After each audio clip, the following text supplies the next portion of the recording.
any disinterested bystander will be greatly moved to wish them Godspeed. But to any disinterested bystander, there will also come the question, what is the use of it all? Is it not so much a question of what is aimed at? It is not so much a question of what is aimed at as of the chances of its working out. The logic of the Zionist project plainly runs to the effect that, whereas this people have achieved great things while living under conditions of great adversity, scattered piecemeal among the Gentiles of Europe, they are due to achieve much greater things and to reach an unexampled prosperity so soon as they shall have a chance to follow their own devices, untroubled within the shelter of their own frontiers. So, Veblen continues, it is a fact that must strike any dispassionate observer that the Jewish people have contributed much more than an even share to intellectual life of modern Europe. This intellectual preeminence of the Jews has come into being within the Gentile community of peoples, not from the outside, that the men who have been its bearers have been immersed in this Gentile culture in which they have played their part of guidance and incitement. It is on this point that a question is raised here as to the nature and causes of Jewish achievement in Gentile Europe. Veblen answered that it appears to be only when the gifted Jew escapes from the cultural environment created and fed by the particular genius of his own people, only when he falls into the alien lines of Gentile inquiry and becomes a naturalized, though hyphenate citizen in the Gentile Republic of Learning, that he comes into his own as a creative leader in the world's intellectual enterprise. It is by loss of allegiance, or at the best by force of a divided allegiance to the people of his origin, that he finds himself in the vanguard of modern inquiry. Finally, that pioneering and engineering work of guidance, design, and theoretical correlation in the modern sciences and in the field of scholarship at large presupposes a degree of exemption from hard and fast preconceptions, a skeptical animus, release from the dead hand of conventional finality. The intellectually gifted Jew is in a peculiarly fortunate position in respect to this requisite immunity from the inhibitions of intellectual quietism. But he can come in for such immunity only at the cost of losing his secure place in the scheme of conventions into which he has been born, and at the cost also of finding no similarly secure place in that scheme of Gentile conventions into which he is thrown. For him, as for other men in the like case, the skepticism that goes to make him an effectual factor in the increase and diffusion of knowledge among men involves a loss of that peace of mind that is the birthright of the safe and sane quietist. He becomes a disturber of the intellectual peace, but only at the cost of becoming an intellectual wayfaring man, a wanderer in the intellectual no man's land, seeking another place to rest farther along the road, somewhere over the horizon. They are neither a complacent nor a contented lot, these aliens of the uneasy feet. But that is, after all, not the point in question. What was the basis of the Jewish attraction to cognitive relativism in America? Did Jewish progressives see it as advancing a universalist or assimilationist program, or did they, like their European cousins, experience it as a form of resistance to the dominant culture? Here we need briefly to examine the significance of positivism in the development of post-Enlightenment culture. In Europe, by the end of the 19th century, the post-revolutionary struggle between church and state and religion and science had culminated in a system of thought that underlined the separation between facts and values and between law and morals or religion. The development of legal positivism and value-free social science were offered as an objective alternative to religious superstition or feudal, local, or tribal attachments. The effort to find universal laws of society or of historical development modeled on the laws of the natural sciences expressed this generalizing, universalizing mode of consciousness. In America, by contrast, positivism only began to emerge in social thought around the turn of the 20th century.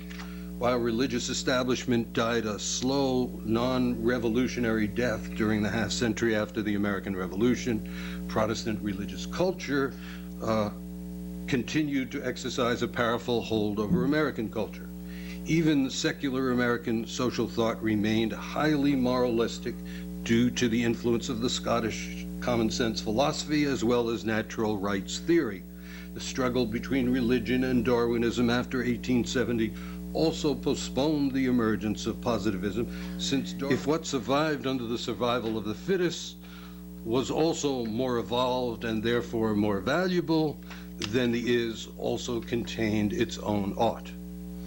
Unlike Europe, where rationalism, universalism, and positivism united against the old order, in America, moralism was not automatically associated with religious superstition or traditional social hierarchy. Only in America were progressive social thinkers, many of them Jews, able to combine a pre-modern, prophetic, and essentialist moralistic passion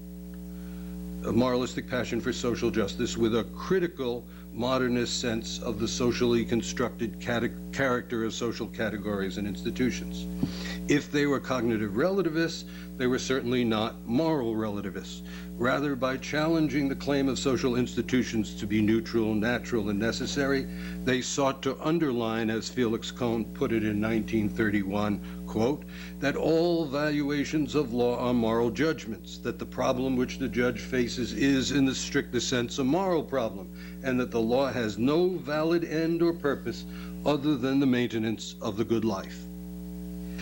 They projected their Jewish moral perspectives onto American pragmatism, which drew away from static universalism to emphasize contextualism and consequentialism.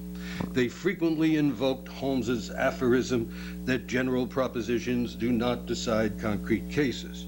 They were drawn to Dewey's dynamic and experimental conception of the formation of morals through the dialectic interaction between theory and practice and the general and the particular. And the famous Brandeis brief in Muller versus Oregon expresses not commitment to value-free social science, but the reformist urge to bring theory and practice, fact and value, into confrontation. As Philippa Strum put it, Holmes was the detached, cynical observer, Brandeis the deeply involved reformer. If Holmes argued for the separation between law and morals, Cardozo, like Brandeis, would insist that, quote, it really matters that the judge is under a duty to maintain a relation between law and morals, between the precepts of jurisprudence and those of reason and good conscience.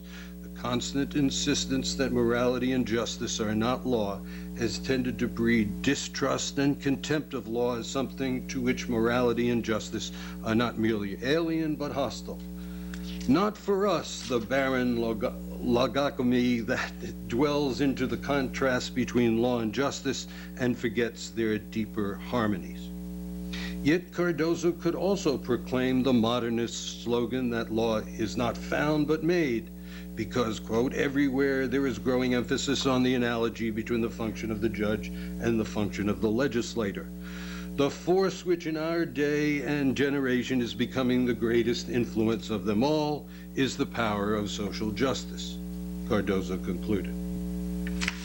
If the push to value-free social science within progressivism emerged out of an urban, secularizing, and professionalizing effort to distinguish itself from a rural and religiously based populism, Jewish progressives, by contrast, seemed unwilling to abandon their moralistic encounters with law and social life. None of the Jews I've mentioned, except for perhaps for Sheldon Gluck, lost their critical moralism to positivism. Jewish moralism, we need to see, was not assimilationist when set in the background of the emergence of positivism in American social thought. It was highly distinctive, passionate, emotional, and ultimately critical of the existing order. In legal realism, moralism combined with the subversive threat of cognitive relativism. What is Jewish about these Jewish progressives? The answer to this question is deeply bound up with controversies over the meaning of Jewish history, and in particular with one's understanding of the meaning of Zionism. Does there remain a secular conception of diaspora Jewishness, one that defines the Jew independently both of traditional religious Jewish culture and of the Zionist promise of overcoming the alienated state of Galut through the wholeness of life in a Jewish state? With the erosion of the Zionist transformative project, what do we now believe about the alienated diaspora Jew who once was to be eliminated through the negation of Galut? After Hitler, does the alienated cosmopolitan Jewish intellectual any longer offer a creative Jewish alternative to assimilation in diaspora culture?